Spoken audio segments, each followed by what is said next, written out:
ياسين والقرآن الحكيم إنك لمن المرسلين على صراط مستقيم تنزيل العزيز الرحيم لتنذر قوما ما أنذر آباؤهم فهم غافلون لقد حق القول على أكثرهم فهم لا يؤمنون إنا جعلنا في أعناقهم أغلالا فهي إلى الأذقان فهم مقمحون وجعلنا من بين أيديهم سدا ومن خلفهم سدا فأغشيناهم فهم لا يبصرون وسواء عليهم أنذرتهم أم لم تنذرهم لا يؤمنون إنما تنذر من اتبع الذكر وخشي الرحمن بالغيب فبشره بمغفرة وأجر كريم إنا نحن نحيي الموتى ونكتب ما قدموا وآثارهم وكل شيء أحصيناه في إمام مبين واضرب لهم مثلا أصحاب القرية إذ جاءها المرسلون إذ أرسلنا إليهم اثنين فكذبوهما فعززنا بثالث فقالوا إنا إليكم مرسلون قالوا ما أنتم إلا بشر مثلنا وما أنزل الرحمن من شيء إن أنتم إلا تكذبون قالوا ربنا يعلم إنا إليكم لمرسلون وما علينا إلا البلاغ المبين قالوا إنا تطيرنا بكم لئن لم تنتهوا لنرجمنكم وليمسنكم منا عذاب أليم قالوا طائركم معكم أئن ذكرتم بل أنتم قوم مسرفون وجاء من أقصى المدينة رجل يسعى قال يا قوم اتبعوا المرسلين اتبعوا من لا يسألكم أجرا وهم مهتدون وما لي لا أعبد الذي الذي فطرني وإليه ترجعون أتخذ من دونه آلهة إن يردني الرحمن بضر لا تغن عني شفاعتهم شيئا ولا ينقذون إني إذا لفي ضلال مبين إني آمنت بربكم فاسمعون قيل ادخل الجنة قال يا ليت قومي يعلمون بما غفر لي ربي وجعلني من المكرمين وما أنزلنا على قومه من بعده من جند من السماء وما كنا منزلين إن كانت إلا صيحة واحدة فإذا هم خامدون يا حسرة على العباد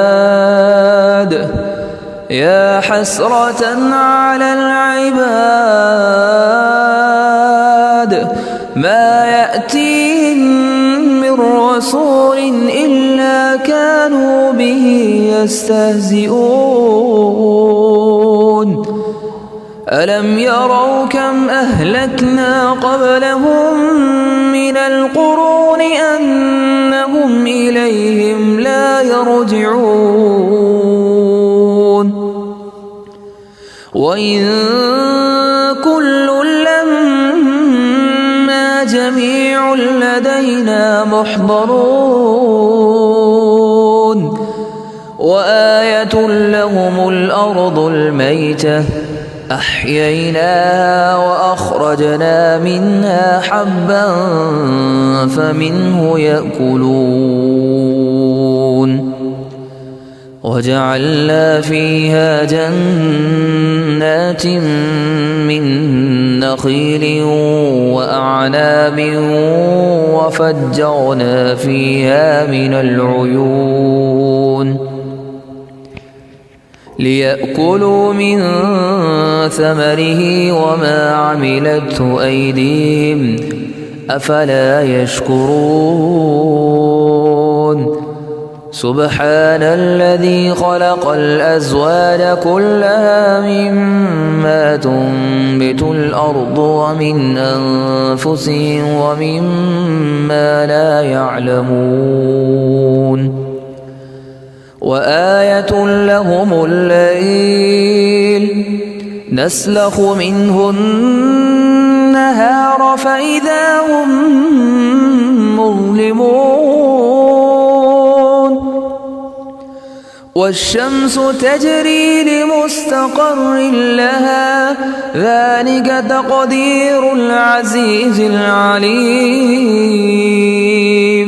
والقمر قدرناه منازل حتى عاد كالعرجون القديم لا الشمس ينبغي لها أن تدرك القمر ولا الليل سابق النهار وكل في فلك يسبحون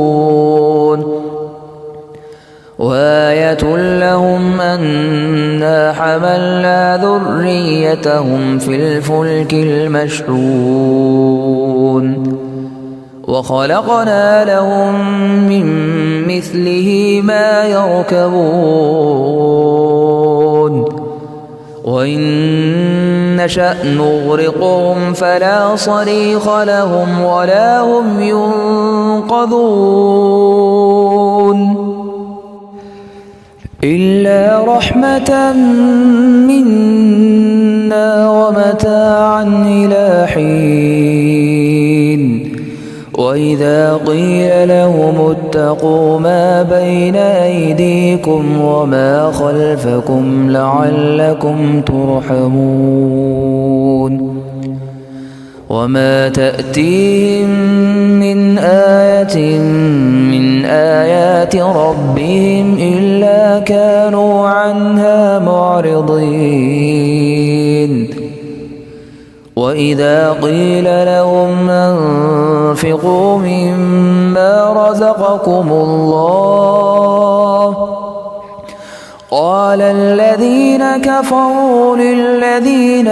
آمنوا أنطعم من لو يشاء الله أطعمه إن أنتم إلا في ضلال مبين ويقولون متى هذا الوعد إن كنتم صادقين ما ينظرون إلا صيحة واحدة تأخذهم وهم يخصمون فلا يستطيعون توصية ولا إلى أهلهم يرجعون ونفخ في الصور فإذا هم من الأجداث إلى ربهم ينسلون قالوا يا ويلنا من بعثنا من مرقدنا هذا ما وعد الرحمن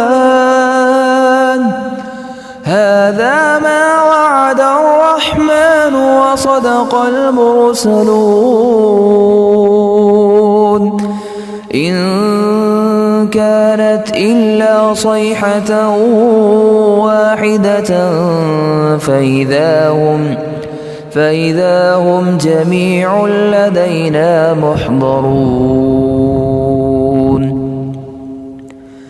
فاليوم لا تظلم نفس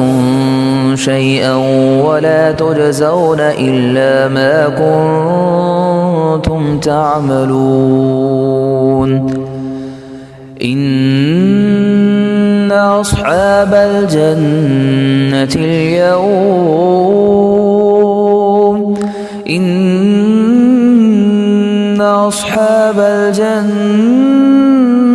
اليوم في شغل فاكهون هم وأزواجهم في ظلال على الأرائك متكئون لهم فيها فاكهة ولهم ما يدعون سلام قولا من رب رحيم وامتازوا اليوم أيها المجرمون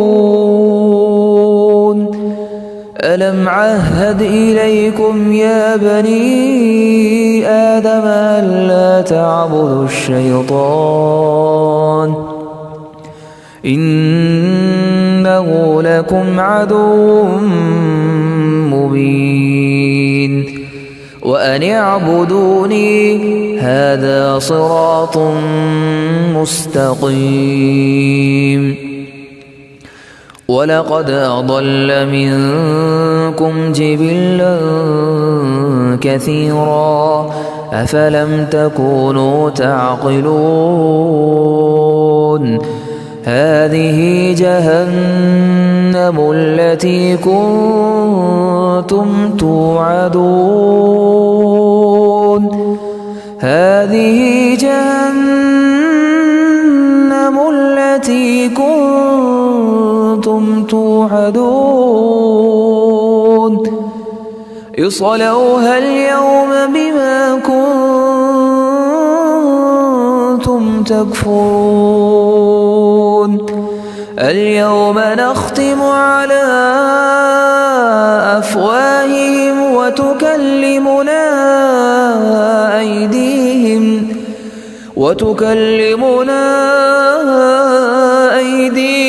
وتشهد أرجلهم بما كانوا يكسبون ولو نشاء لطمسنا على أعينهم فاستبقوا الصراط فأنى يبصرون ولو نشاء لمسخناهم على مكانتهم فما استطاعوا مضيا ولا يرجعون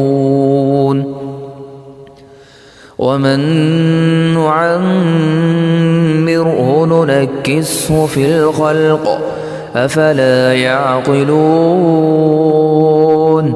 وما علمناه الشعر وما ينبغي له إن هو إلا ذكر وقرآن مبين لينذر من كان حيا ويحق القول على الكافرين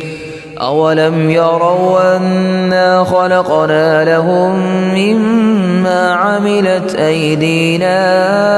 أنعاما فهم لها مالكون وذللنا لهم فمنها ركوبهم ومنها يأكلون ولهم فيها منافع ومشارب أفلا يشكرون واتخذوا من دون الله آلهة لعلهم ينصرون لا يستطيعون نصرهم وهم لهم جند محضرون فلا يحزنك قولهم إنا نعلم ما يسرون وما يعلنون أولم ير الإنسان أنا خلقناه من نطفة فإذا هو خصيم مبين وضرب لنا مثلا ونسي خلقه قال من يحيي العظام وهي رميم قل يحييها الذي أنشأها أول مرة وهو بكل خلق عليم الذي جعل لكم من الشجر الأخضر نارا فإذا أنتم منه توقدون أوليس الذي خلق السماوات والأرض بقادر على أن يخلق مثلهم بلى وهو الخلاق العليم إنما أمره إذا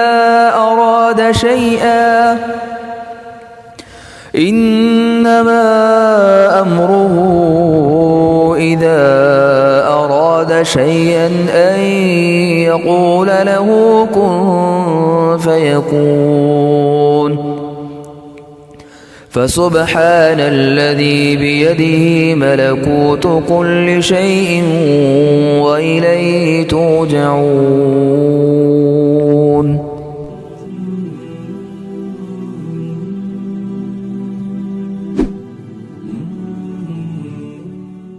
بسم الله الرحمن الرحيم. الرحمن علم القرآن خلق الإنسان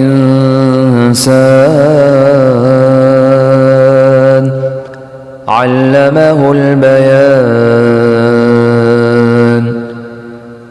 الشمس والقمر بحسبان والنجم والشجر يسجدان والسماء رفعها ووضع الميزان ألا تطغوا في الميزان وأقيموا الوزن بالقسط ولا تخسروا الميزان والأرض وضعها للأنام فيها فاكهة والنخل ذات الأكمام والحب ذو العصف والريحان فبأي آلاء ربكما تكذبان خلق الإنسان من صلصال كالفخار وخلق الجان من مارج من نار فبأي آلاء ربكما تكذبان رب المشرقين ورب المغربين فبأي آلاء ربكما تكذبان مرج البحرين يلتقيان بينهما برزخ لا يبغيان فبأي آلاء ربكما تكذبان يخرج منهما اللؤلؤ والمرجان فبأي آلاء ربكما تكذبان وله الجوار المنشآت في البحر كالأعلام فبأي آلاء ربكما تكذبان كل من عليها فان ويبقى وجه ربك ذو الجلال والإكرام فبأي آلاء ربكما تكذبان يسأله من في السماوات والأرض كل يوم هو في شأن فبأي آلاء ربكما تكذبان سنفرغ لكم أيها الثقلان فبأي آلاء ربكما تكذبان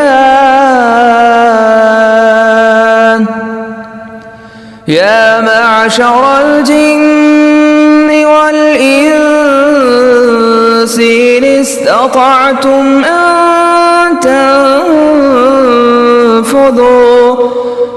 أن تنفذوا من أقطار السماوات والأرض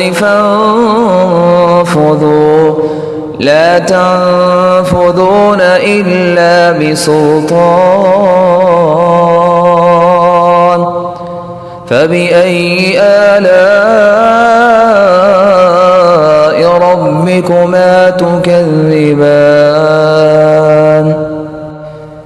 يرسل عليكما شواظ من نار ونحاس فلا تنتصران فبأي آلاء ربكما تكذبان فإذا انشقت السماء فكانت وردة كالدهان فبأي آلاء ربكما تكذبان فيومئذ لا يسأل عن ذنبه إنس ولا جان فبأي آلاء ربكما تكذبان يعرف المجرمون بسيماهم فيؤخذ بالنواصي والأقدام فبأي آلاء ربكما تكذبان هذه جهنم التي يكذب بها المجرمون يطوفون بينها وبين حميم آن فبأي آلاء ربكما تكذبان ولمن خاف مقام ربه جنتان فبأي آلاء ربكما تكذبان ذواتا أفنان فبأي آلاء ربكما تكذبان فيهما عينان تجريان فبأي آلاء ربكما تكذبان فيهما من كل فاكهة زوجان فبأي آلاء ربكما تكذبان متكئين على فرش بطائنها من استبرق وجنى الجنتين دان فبأي آلاء ربكما تكذبان فيهن قاصرات الطرف لم يطمثهن إنس قبلهم ولا جان فبأي آلاء ربكما تكذبان كأنهن الياقوت والمرجان فبأي آلاء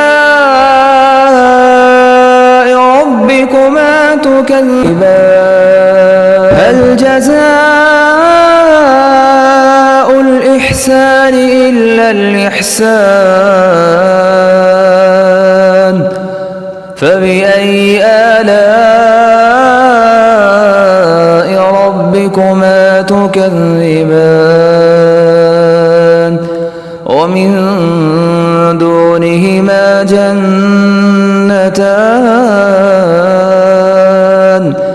فبأي آلاء ربكما تكذبان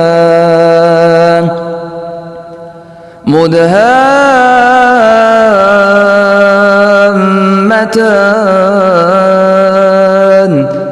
فبأي آلاء ربكما تكذبان فيهما عينان نضاختان فبأي آلاء ربكما تكذبان فيهما فاكهة ونخل ورمان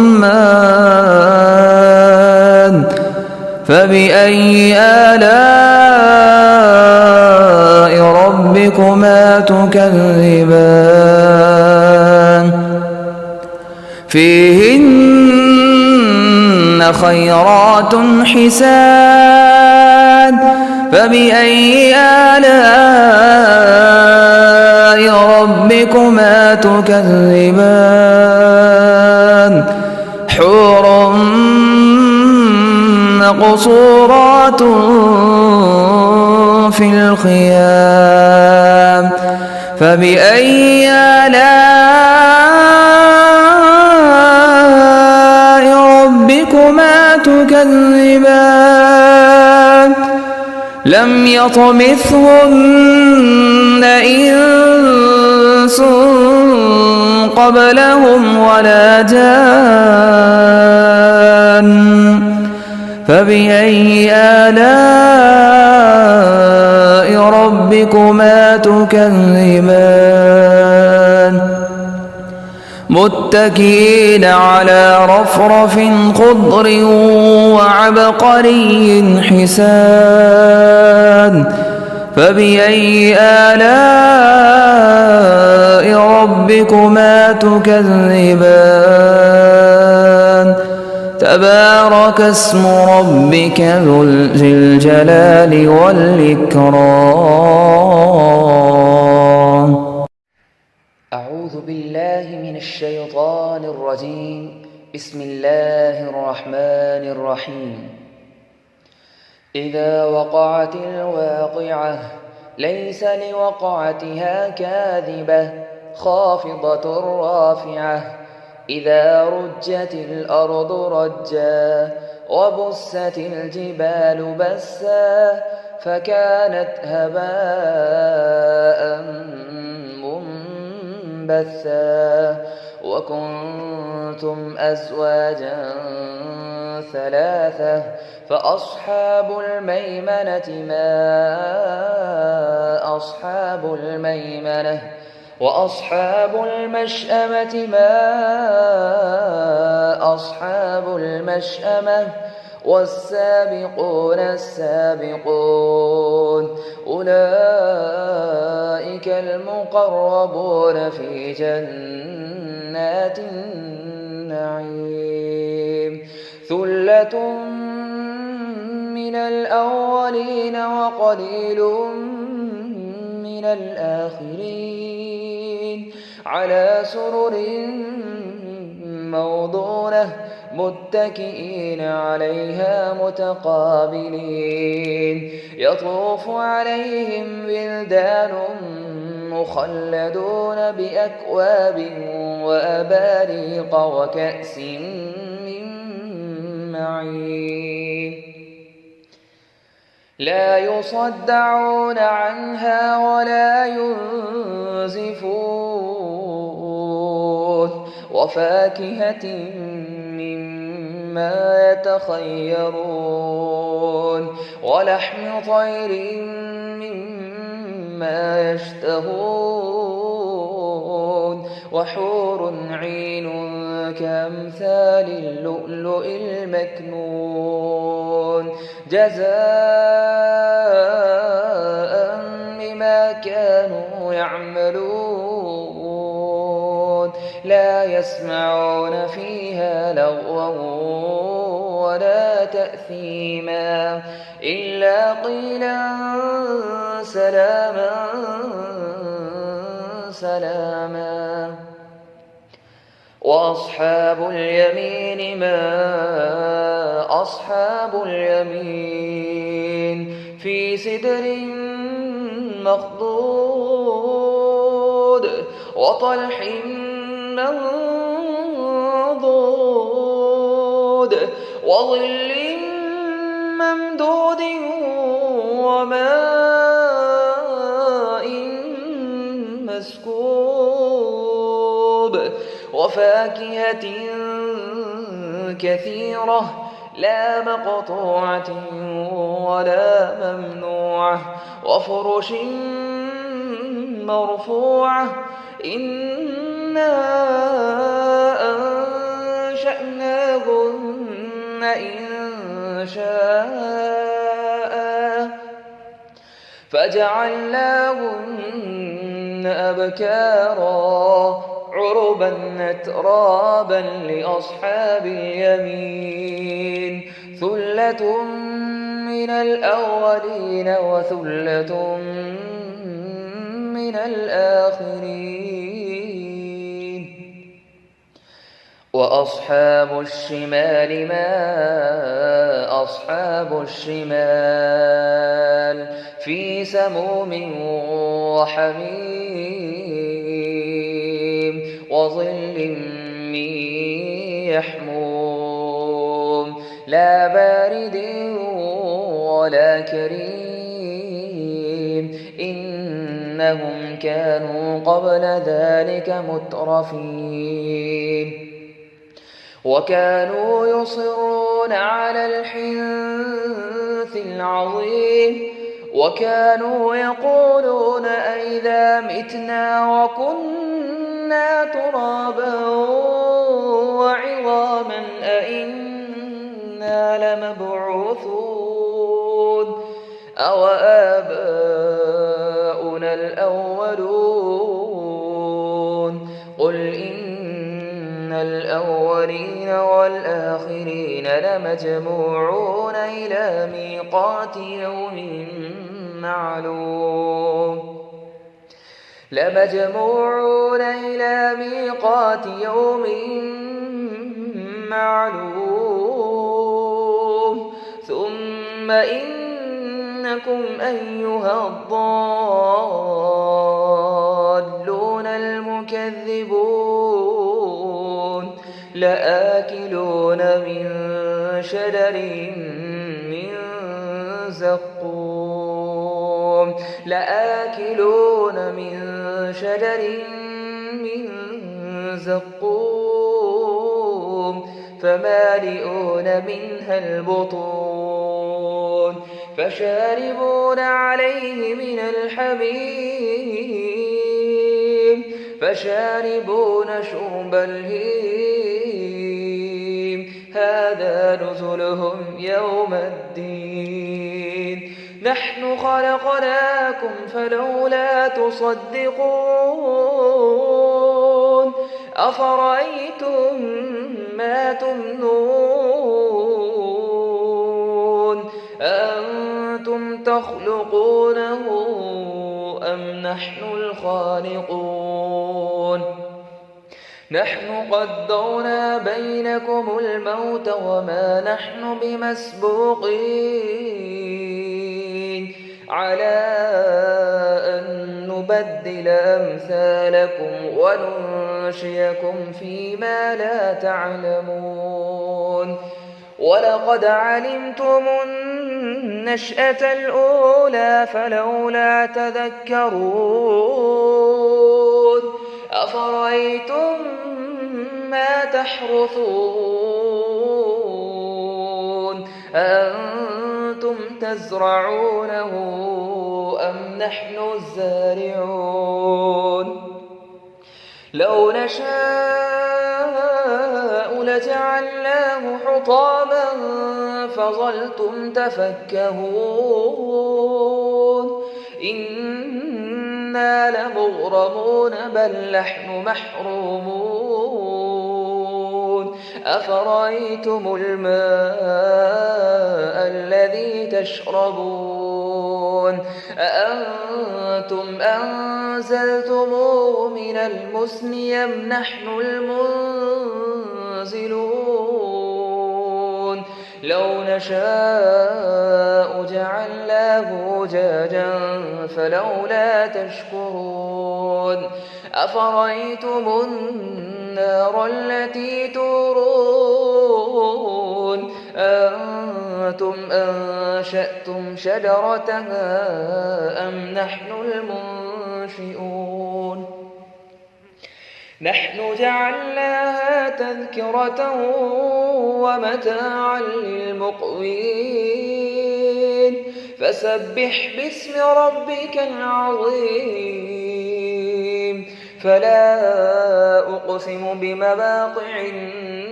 النجوم وإنه لقسم لو تعلمون عظيم إنه لقرآن كريم في كتاب مكنون لا يمسه إلا المطهرون تنزيل من رب العالمين أفبهذا الحديث أنتم مدهنون وتجعلون رزقكم أنكم تكذبون فلولا إذا بلغت الحلقوم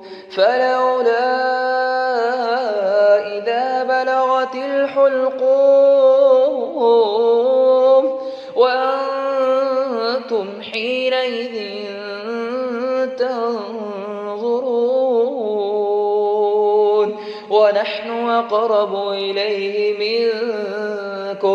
ونحن أقرب إليه منكم ولكن لا تبصرون فلولا إذا بلغت الحلقوم وأنتم حينئذ تنظرون ونحن أقرب إليه منكم ولكن لا تبصرون فلولا إن كنتم غير مدينين ترجعونها إن كنتم صادقين فأما إن كان من المقربين فروح وريحان وجنة نعيم وأما إن كان من أصحاب اليمين فسلام لك من أصحاب اليمين وأما إن كان من أصحاب اليمين فسلام لك من أصحاب اليمين وأما إن كان من المكذبين الضالين فنزل من حميم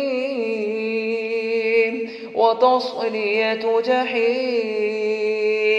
إن هذا لهو حق اليقين فسبح باسم ربك العظيم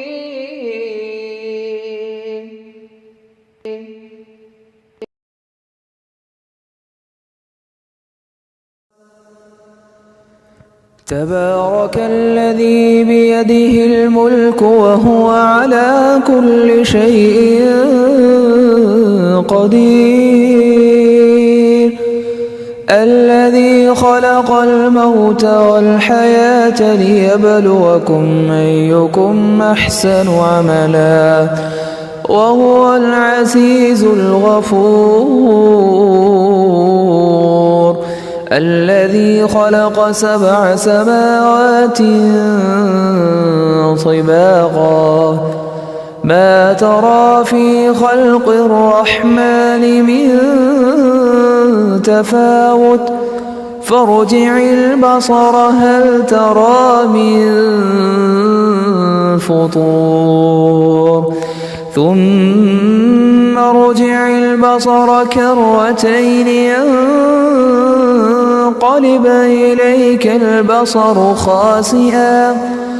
ينقلب إليك البصر خاسئا وهو حسير ولقد زينا السماء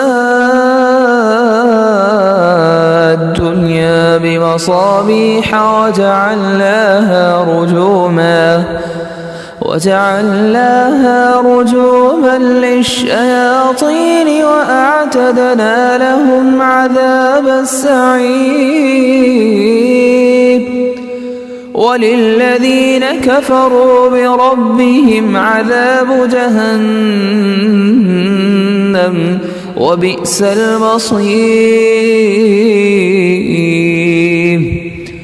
إذا ألقوا فيها سمعوا لها شهيقا وهي تفور تكاد تميز من الغيظ كلما ألقي فيها فوج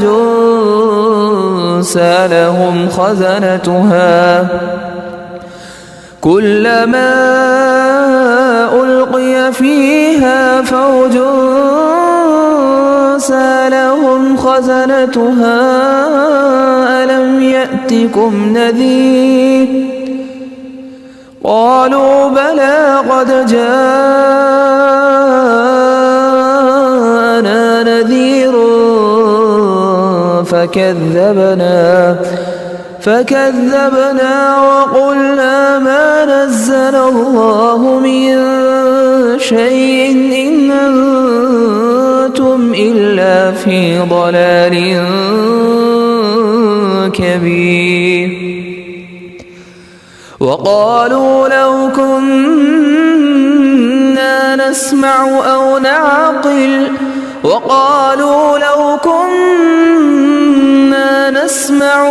نعقل ما كنا في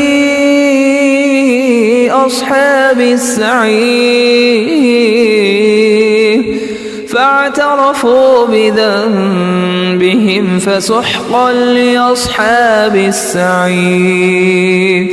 إن الذين يخشون ربهم بالغيب لهم مغفرة وأجر كبير واسروا قولكم أو اجهروا به إنه عليم بذات الصدور ألا يعلم من خلق وهو اللطيف الخبير هو الذي جعل لكم الأرض ذلولا فامشوا في مناكبها وكلوا من رزقه وإليه النشور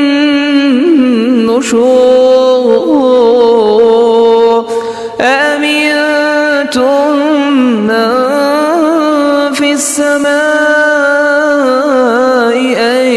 يخسف بكم الأرض فإذا هي تمور أم أمنتم من في السماء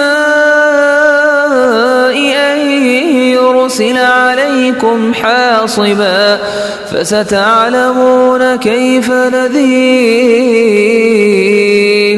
ولقد كذب الذين من قبلهم فكيف كان نكير أولم يروا إلى الطير فوقهم صافات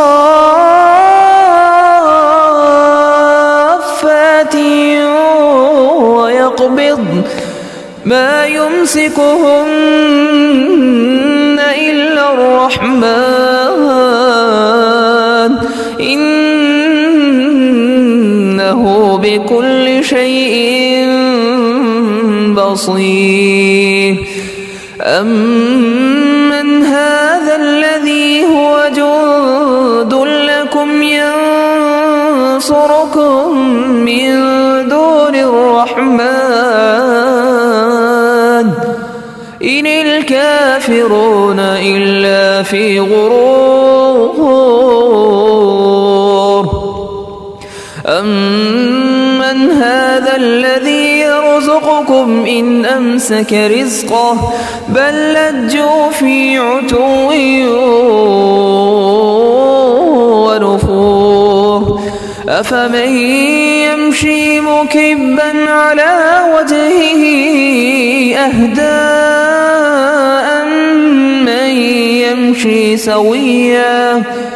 أمن يمشي سويا على صراط مستقيم قل هو الذي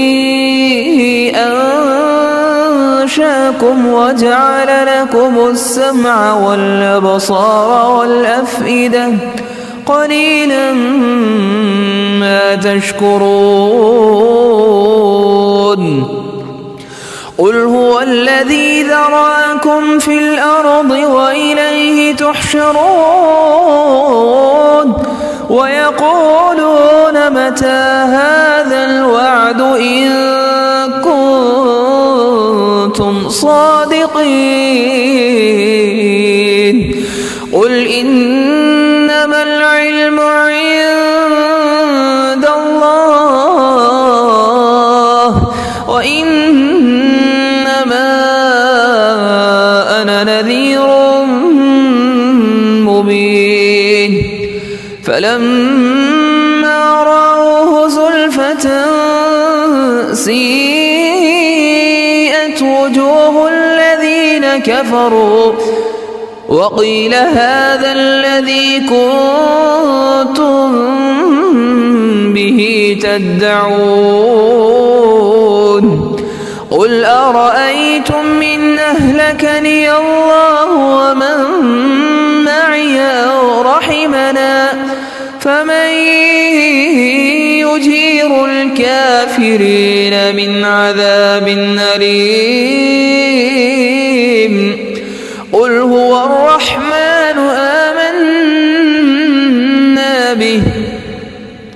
قل هو الرحمن آمنا به وعليه توكلنا فستعلمون من هو في ضلال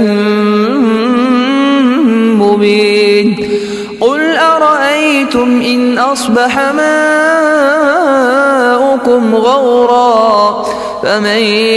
يأتيكم بماء معين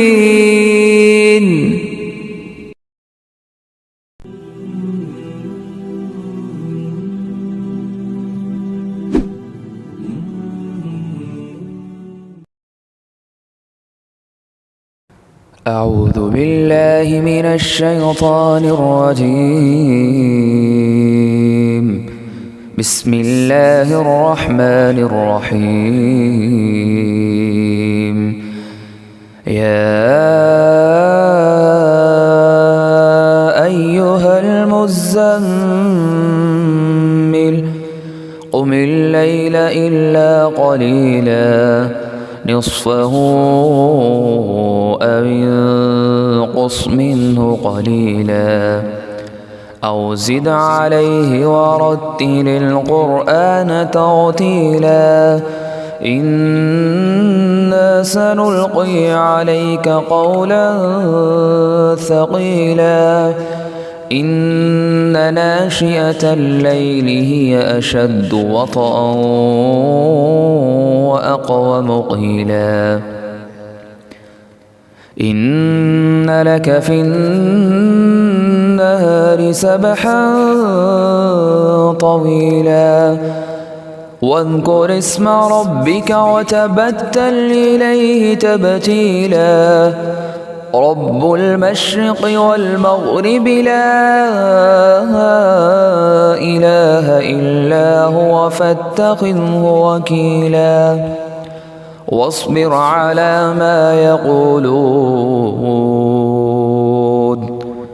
واصبر على ما يقولون واهجرهم هجرا جميلا وذرني والمكذبين أولي النعمة ومهلهم قليلا إن لدينا أنكالا وجحيما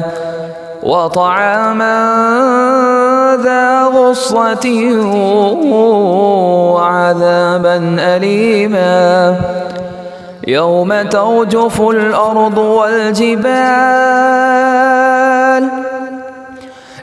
ترجف الأرض والجبال وكانت الجبال كثيبا مهيلا إنا أرسلنا إليكم رسولا شاهدا عليكم كما أرسلنا إلى فرعون رسولا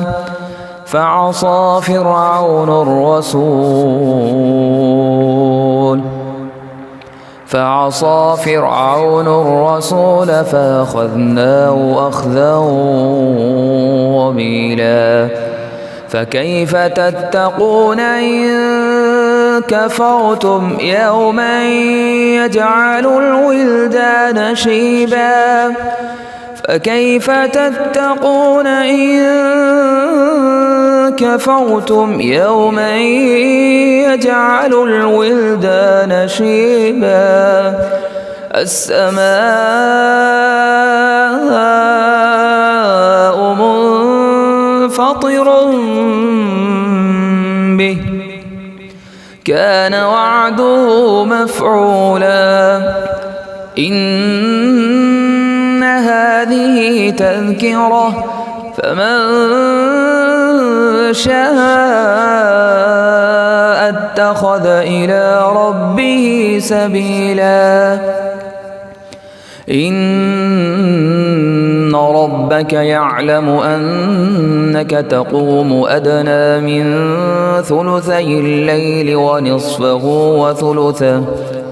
ونصفه وثلثه وطائفة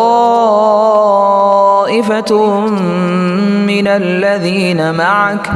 والله يقدر الليل والنهار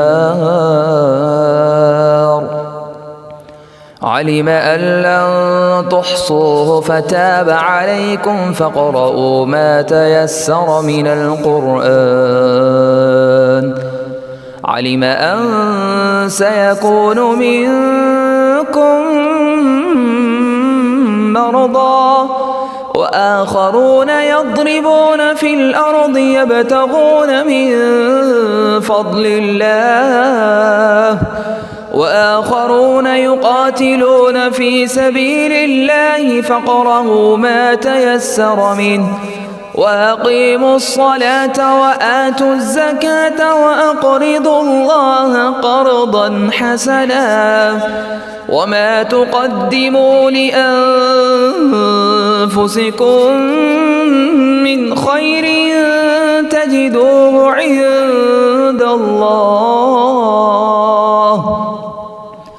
تجدوه عند الله هو خيرا وأعظم أجرا واستغفروا الله إن الله غفور رحيم.